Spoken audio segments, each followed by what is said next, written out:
Olá, no ar esse programa Café com Deus. Essa semana aqui com o Enio, né, Enio? Olá, e aí? Bem? Como é que tá? Tudo bom? Bem, né?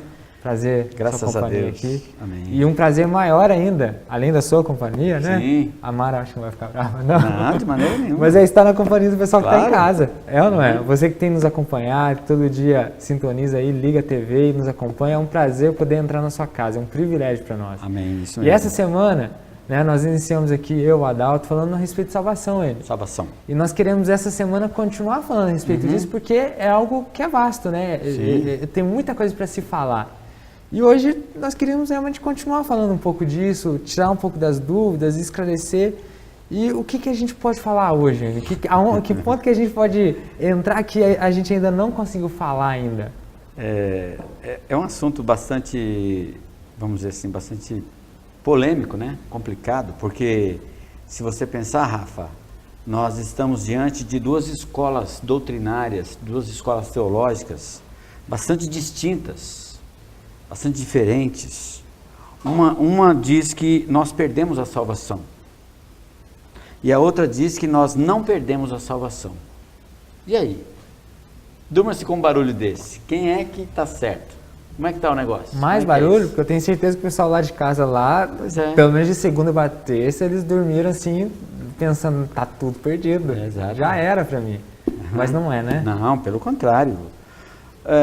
Meu amigo, primeiro eu quero, né, sempre parabenizar os nossos queridos lá de casa e assim, estender os nossos abraços, porque tem sido maravilhoso, né, esses anos todos aí, quase já 4 anos. O Adalto falou 5, mas são 4 anos. Né? 4 anos né? E a lealdade dos nossos amados, essas pessoas em casa, e esperamos estar contribuindo, né? Com a graça de Deus, contribuindo. Mas eu tenho certeza que tem sim, viu? Porque quando você sai na rua, que você encontra as pessoas, você vê que elas falam bem, falam, eu precisava ouvir aquilo e eu liguei lá e olha, falaram uma coisa ali que eu precisava ouvir, eu tenho certeza. É uma certeza que eu tenho no meu coração. Amém. Então, e óbvio que não é para nossa glória. Claro que não. É para Ele, né? Enfim. A glória do nosso amado Senhor, Isso. né? Mas, continuando, né? Então, vamos dizer assim, para tentar elucidar, esclarecer um pouco mais essa dicotomia, esse distanciamento dessas duas doutrinas, não é? Nós vamos dizer o seguinte, bom, com relação ao perdimento da salvação do Espírito, eu não vou falar nada meu, eu vou simplesmente ler alguns versículos. Tá. Ó, primeira, anota aí, meu amigo, se você tiver Bíblia, anota aí, 1 Coríntios 5, de 1 em diante. Geralmente se ouve que há entre vós imoralidade tal, que nem mesmo entre gentios, isto é, haver alguém que se atreva a possuir a mulher de seu pai, e contudo andais vós ensoberbecidos, não chegasse a lamentar. Paulo vai estar aqui dando uma reprimenda aos presbíteros da igreja em Corinto, certo? Eu na verdade, no 3, eu na verdade ainda que ausente em pessoa, mas presente em espírito, já sentenciei, como se estivesse presente, que o autor de tal infâmia, certo? Que é deitar-se com a mulher do seu pai. Imagina um crente deitando com a sua madrasta. Você imagina isso nos nossos dias, é um escândalo, imagina naquela época. Então ele diz assim, tal infâmia seja, em nome do Senhor Jesus, reunidos vós e o meu espírito com o poder do Senhor Jesus, entregue a Satanás para a destruição da carne, a fim de que o espírito seja salvo no dia do Senhor. E aí? O que eu vou fazer? Paulo disse que esse sujeito que fez essa atrocidade não foi para o inferno, foi salvo. Ele é salvo, ele é um irmão. E depois em 2 Coríntios nós vemos que ele, Paulo em determinado momento falou assim, olha, a esse, para que ele não fique tão triste, basta ali a punição pela maioria, ou seja, ficou marcado por aquela situação, mas os irmãos o aceitaram na igreja e ele viveu a vida da igreja normalmente depois, tá certo? Então veja, se há um pecado difícil, um pecado como esse é bem, né? E o espírito seria salvo no dia do Senhor. Então, quanto à salvação, meu amigo, minha amiga, a salvação é eterna. Entenda, veja o princípio de Deus. Deus não tem uma ideia melhor do que a outra. Ah, que Satanás fez isso, eu tenho um outro arranjo. Não, tudo estava pré-concebido. Se não fosse Lúcifer que tivesse se ensoberbecido e se tornado Satanás, com certeza teria sido um outro arcanjo, um outro anjo, um outro querubim, alguém, assim como Judas. Deus, o Senhor não determinou que seria Judas que o trairia, e que entraria um demônio em Judas e que ele o trairia. Ele determinou que seria assim? Ele falou, alguém que está aqui, entre vós aqui, é diabo, vai me trair. Mas ele não falou que poderia ter sido Pedro, poderia ter sido João, poderia ter sido qualquer um dos outros. Foi Judas. É claro, meu amigo, Deus sabe a característica do material que ele está comprando. Isso aí é líquido e certo. Deus não conhecia, quando ele me comprou com o seu sangue precioso, ele não conhecia esse material aqui? Ele comprou enganado esse material? Ele fez uma aquisição especial, quando eu entrei para a vida do corpo, para a vida de Deus, ele fez uma aquisição especial comigo? Absolutamente não. Ele fez uma aquisição tão especial quanto a sua, quanto a você que está de casa. Nós somos iguais, tá certo? Então veja, Deus morreu pelos meus pecados passados, presentes e futuros. Ok? Agora, os pecados, uma vez confessados, Deus pega esses pecados e joga para trás de si. Joga no mar do esquecimento. Tá? Uma vez confessados esses pecados, acabou.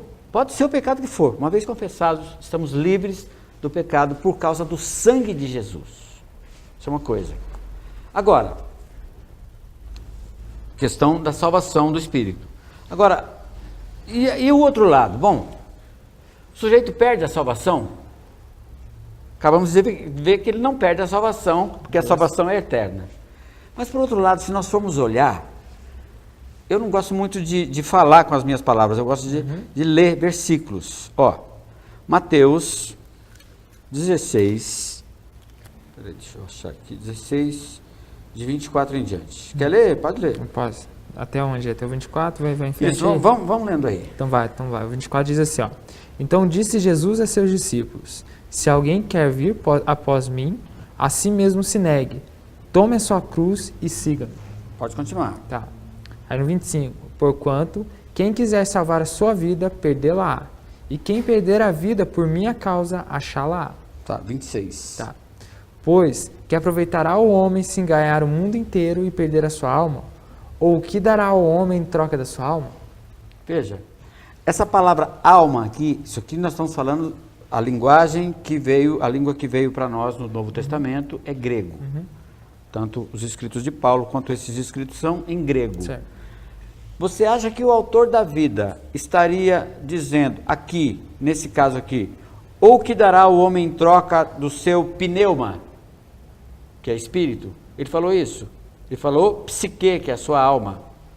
Então são coisas diferentes. Lá, Paulo teria errado em alguma coisa quando ele disse assim, ó, para que o espírito seja salvo no dia do Senhor. Ele disse, Paulo, lá em 1 Coríntios, lá, para que a psique seja salvo no dia do Senhor, ele falou isso, ele falou pneuma. Então, são coisas diferentes. Agora, veja, meu amigo, minha amiga, perder a alma aqui, o que é? O que significa perder a alma aqui? Primeiro, se eu vivo uma vida cristã, veja que o Senhor estava falando com os seus discípulos, que seriam futuros irmãos e apóstolos da vida da igreja futura. Proximamente ali já seria isso. Ele estava dizendo o que para essas pessoas? Que se eles vivessem uma vida com Jesus, mas buscando satisfazer as coisas do seu ego, da sua vontade própria, do seu querer próprio, da sua mente própria, e não as coisas concernentes ao reino dos céus, eles perderiam o quê? A salvação da sua alma. Qual é a salvação da alma? Eles perderiam o reinar com Cristo os 1000 anos. Olha aqui, no 27 fala exatamente isso, ó.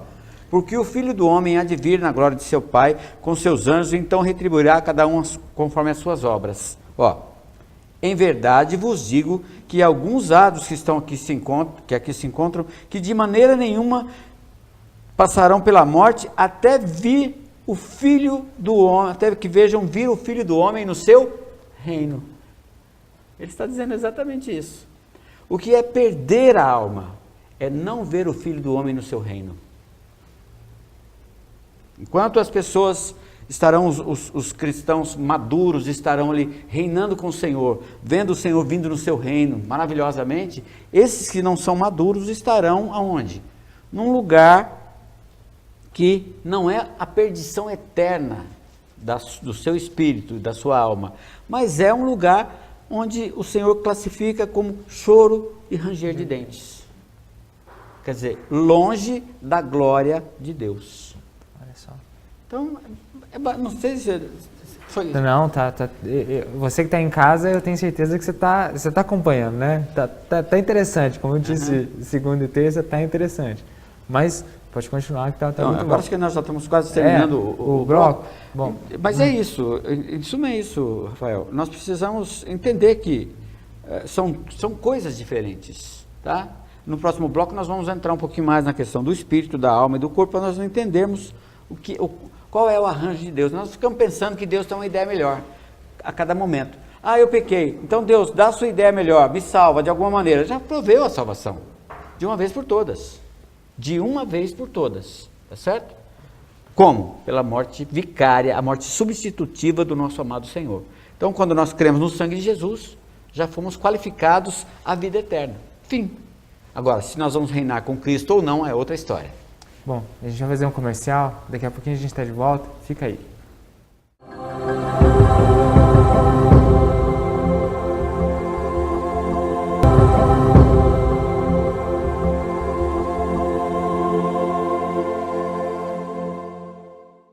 Olá, estamos de volta. No bloco anterior nós falamos aqui a respeito de Mateus 16, né? Uhum. E você começou a colocar essa questão, né, do reino, né? Sim. E tem essa separação, né, entre a salvação do espírito, a salvação da alma. Uhum. E você estava falando dessa questão da alma, né? Sim. Mas há uma separação muito nítida, o que é uma coisa e o que é outra, né? Sim, sem dúvida, não tem.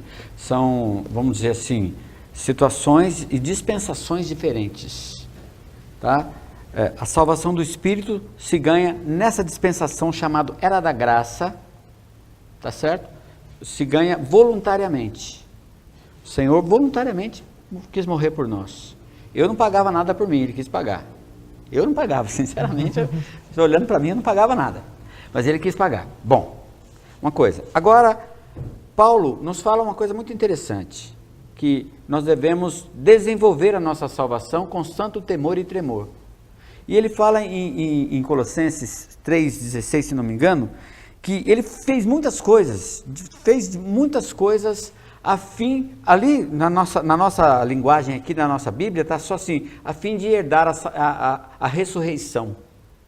Você acha que Paulo não sabia que ele de qualquer forma ia herdar a ressurreição? É claro que ele sabia. Acontece que o que está implícito nessa palavra ressurreição, nesse versículo propriamente, é a melhor ressurreição. Qual é a melhor ressurreição? Apocalipse 20 diz, bem-aventurados aqueles que fazem parte na primeira ressurreição. Na verdade, essa palavra não é primeira, essa palavra é melhor, que é a ressurreição que em João fala que é a ressurreição para a vida. Qual é essa ressurreição para a vida? Essa ressurreição para a vida tem a ver com reinar com Cristo os 1000 anos. Então, basicamente, é isso. Se me perguntarem, perde a salvação? Eu vou perguntar, de que salvação você está falando? A salvação do Espírito? Uma vez que entrou Jesus no seu coração, finito, acabou, você já é salvo. Ah, mas depois disso, fez aquilo. Isso aí, o Senhor vai disciplinar os seus filhos de uma maneira. Agora, se me perguntar de novo, você perde a salvação? Você quer saber de qual salvação? Da alma? Você pode perder sim, se você viver de uma maneira dissoluta essa vida que o Senhor nos deu para viver por meio do corpo. Naquele dia, quando em 2 Coríntios 5,10, podemos ler, naquele dia em que nós vamos comparecer perante o tribunal de Cristo, se nós não tivermos, 2 Coríntios 5,10, se nós não tivermos obras suficientes por meio do corpo, porque também tem outra coisa, só fazendo um parênteses aqui, Tem muitos amados irmãos, você talvez possa ser presa disso. Presta atenção numa coisa que eu vou dizer. Meu amigo, minha amiga, não adianta nada, você recebeu a vida de Deus e vive, me perdoa o que eu vou dizer, vive como um santarrão. Toda palavra que você recebe é para o outro, toda palavra que você recebe é para outra, tudo que você recebe, o fulano devia estar aqui para ouvir, tudo que você ouve, cicrano que devia estar aqui para ouvir, ou seja, você vive uma vida de restrição, até acredito que viva uma vida de restrição, entendeu, Sim, Rafael? não estou entendendo. Uma vida de restrição, uma vida procurando não pecar, mas pelo fato de, por exemplo, estar sempre apontando para o outro, isso já é um pecado. Tá certo? Já é um pecado, o pecado de julgar o outro, porque o servo é do outro, é de Deus, não é meu. O patrão dele é o outro, não sou eu. Não é? Então veja, às vezes nós vivemos uma vida de santarrão, tal ali, com a santidade, coisa e tal, sem obras, sem termos feito nada para merecermos o reino. Naquele dia nós vamos ser disciplinados a mesma coisa. Então, a salvação para reino, ela também tem alguns estágios, alguma coisa que a gente precisa alcançar. Mas, só para a gente entender aqui, 2 Coríntios 5,10 fala assim, você quer ler? Vamos lá. Porque importa que todos nós compareçamos perante o tribunal de Cristo, para que cada um receba segundo o bem ou mal que tiver feito por meio do corpo. Certo? Então, nós vamos comparecer perante o tribunal de Cristo. Veja aqui que não é o trono branco, o trono de julgamento dos infiéis, dos ímpios, aqueles que não creram, permaneceram sem crer, lá no trono branco em Apocalipse 20, tá? Aqui é um trono para ver se nós fizemos algo de bom ou de mal por meio do corpo. Qual é esse corpo? Por um lado esse corpo, mas por outro lado também o corpo de Cristo. O corpo de Cristo que é a igreja. Como é que nós agimos no corpo de Cristo que é a igreja? Nós agimos de qualquer maneira? Nós saímos atirando nos irmãos, acusando os irmãos, essa aqui é seita, aquilo ali não sei o que, não entendi, para mim é seita. Se eu não entendo, para mim eu já considero como seita. Nós estamos pecando contra os irmãos e estamos lançando fogo amigo contra os irmãos. Naquele dia o Senhor vai falar assim, olha, o que você fez, você não agiu, não fez o bem por meio do corpo. Então você vai receber o quê? Disciplina. Então, basicamente é isso, Rafael, sabe? Essas questões de perde a salvação, não perde a salvação, essas coisas todas, basicamente elas se resumem nesses pontos, né? De que nós devemos viver uma vida santificada, uma vida consagrada, uma vida que dê frutos, tá certo? Porque uma vida consagrada e santificada que não dê fruto tem alguma coisa errada. Não é? É aquilo que tem um excelente autor que diz que são trevas puras. Se você analisar, não tem pecado, mas também não tem fruto. Naquele dia, isso também não vai poder ser contado. Tá certo? Então, Rafael, eu sempre falo para as pessoas o seguinte, nós não, em hipótese alguma, perdemos a salvação. Isso é um alento para todos nós. Porque nós já não precisamos ficar preocupados, meu amigo, minha amiga. Porque às vezes nós ficamos preocupados, girando em volta da bacia, lá do Velho Testamento, da bacia do holocausto ali, na bacia da lavagem, para chegar no holocausto. Ali, ficando, Senhor, eu pequei, eu sou um pecador, Senhor, eu sou um pecador. E esquecemos de olhar que tem um caminho aberto para nós irmos lá para o Santo dos Santos. Eu sou um pecador, Ele me comprou dessa maneira. Eu tenho muitas coisas ainda que estão em mim que precisam ser aperfeiçoadas, precisam ser transformadas e precisam ser regeneradas. Eu já recebi a vida de Deus no meu espírito, mas a minha alma que foi perturbada quando comemos da árvore do conhecimento do bem e do mal lá no Jardim do Éden, a minha alma precisa perceber mais da presença de Deus. E às vezes não é fácil, tá certo? Então é mais ou menos por aí o negócio. Nossa, eu tenho certeza que você que está em casa, assim, pode realmente esclarecer muita esperamos dúvida. que sim, né? Mas o que mais tem por detrás disso, assim? Tem mais alguma coisa ou para por aí? Não, primeira coisa que eu vejo que nós precisamos, que os nossos amados irmãos, eu creio que hoje, modernamente falando, contemporaneamente falando, vamos chamar assim, as pessoas já não têm mais aquela confusão de alma e espírito. Porque para muitos cristãos isso é uma coisa só. E não é uma coisa só. 1 Tessalonicenses 5:23, Paulo diz assim: e Deus da graça vos conserve íntegros e irrepreensíveis no vosso corpo, no vosso espírito, alma e corpo no dia do Senhor. Certo? Então, se Paulo fala sobre espírito, alma e corpo, significa que nós temos essa trilogia, nós somos 3 coisas separadas. O corpo, nós sabemos, cabeça, tronco e membros. A sua alma, meu amigo, minha amiga, sua alma é mente, vontade e emoção. Confere que você tem uma mente para pensar, confere que você tem uma emoção para sentir, você confere também que você tem uma vontade, que às vezes é mais obstinada do que deveria ser, como a minha, por exemplo, não é? Não é assim? E no espírito, o que nós temos no espírito? No espírito nós temos comunhão, intuição e consciência. Sendo que a emoção, a vontade, a mente, vontade e emoção, mais a consciência, mente, vontade e emoção, mais a consciência, formam o coração psicológico de todo ser humano. Todo ser humano tem esse coração psicológico. O coração fica mais aberto quando nós recebemos Jesus como nosso Senhor e Salvador. Por quê? Porque aí a intuição e a comunhão são abertas. Os órgãos, vamos chamar assim, as faculdades, o órgão de fé é aberto. E aí nós começamos a focar nas coisas de Deus.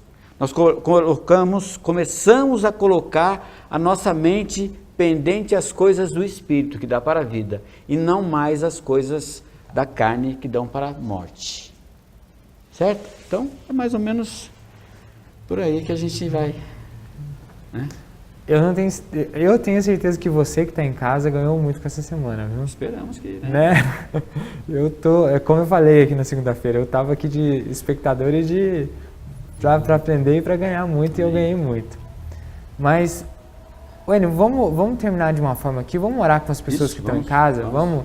Porque eu tenho certeza que você que está em casa, como nós oramos aqui na segunda-feira, que a nossa oração era para que, por mais que fosse um tema polêmico, que as pessoas elas pudessem ter o discernimento de poder entender o que o Senhor fez e todo o arranjo do Senhor, né, para nos ajudar.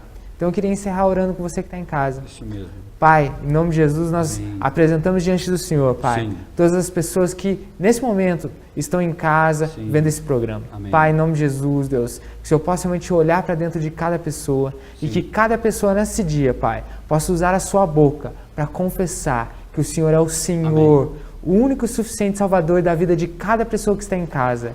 E que essa pessoa, a partir desse momento, possa realmente ter uma vida de intimidade com o Senhor. Continua a se fazer presente no coração de cada pessoa em nome de Jesus. Amém. Esse é o nosso desejo, essa é a nossa vontade. Nós encerramos esse dia aqui, Enio, né? Tendo certeza que todo mundo que está em casa pode realmente ganhar muito. Nós vamos embora, mas amanhã nós estamos de volta. Amém. Fica com Deus. Amém.